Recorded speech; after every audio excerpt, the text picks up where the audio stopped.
I am particularly looking forward to shooting you when you fail. Oh, Lord, no.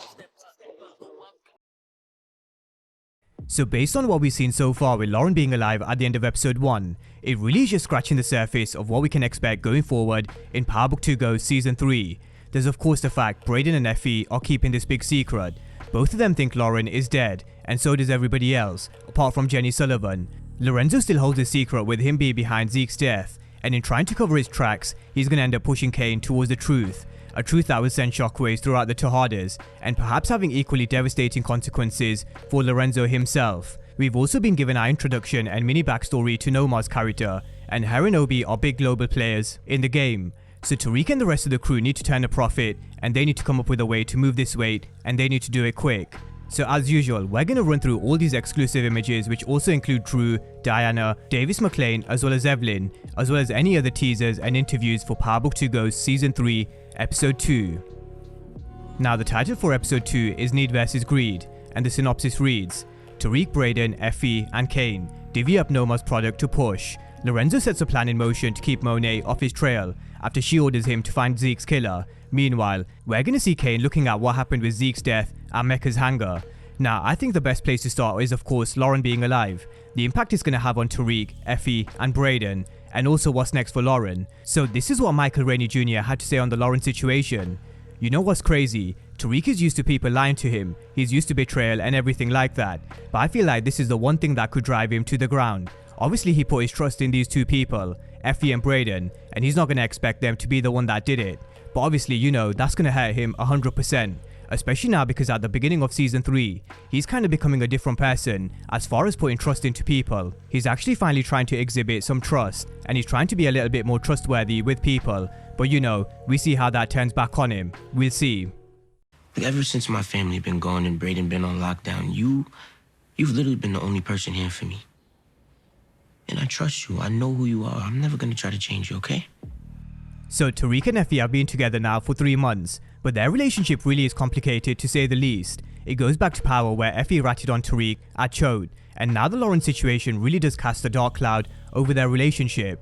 Tariq says that Effie is the only person that has his back and that he can only trust, and it stems from how Effie was there for him in Season 2, when he was facing arguably the toughest moment in Power Book 2 Go so far. But even though she went behind Tariq's back with what she did to Lauren, where she believes she killed her, if she hadn't done what she had intended to do, then would she be having Tariq's back? I really do think it's an intriguing debate to have. Yeah, she definitely went behind Tariq's back, but she also wouldn't have had his back if she didn't do what she did. So we are going to see this being cleared up in terms of Effie's attempt to kill Lauren.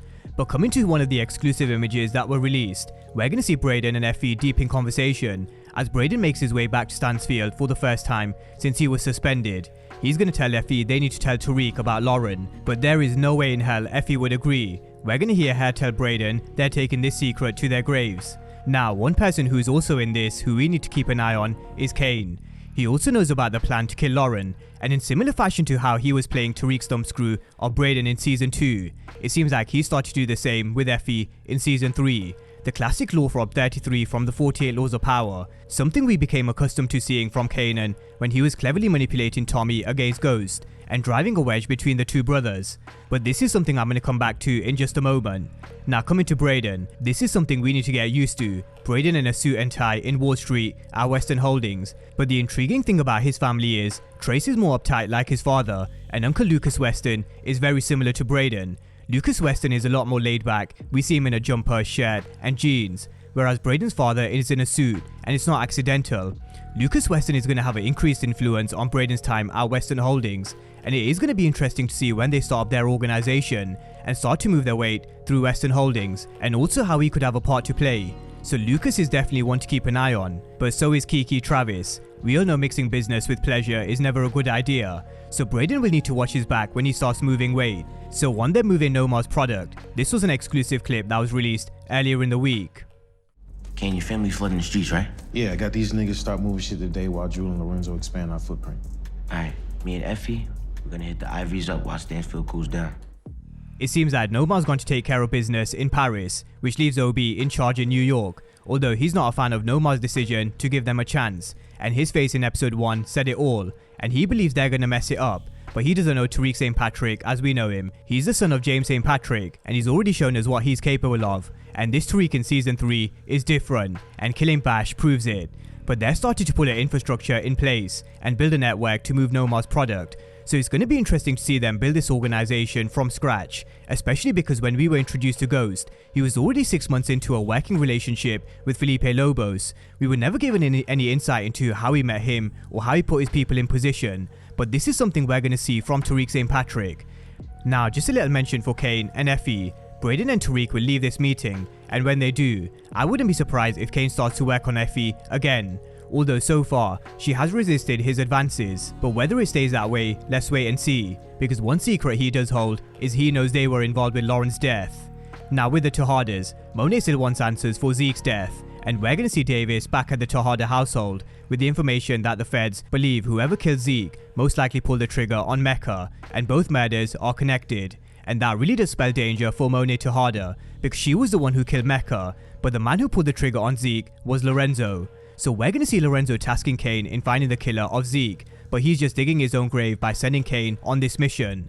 We're going to see Cane investigating Zeke's death at Mecca's hangar, and based on the season trailer, it does seem like he's going to uncover the truth. He told Lorenzo Monet may have bought that shit, but not him. So Cane will definitely find out, and Lorenzo definitely does cut across a very worried look, because time really is ticking for Lorenzo, just like the tattoo on his neck. Time is almost up.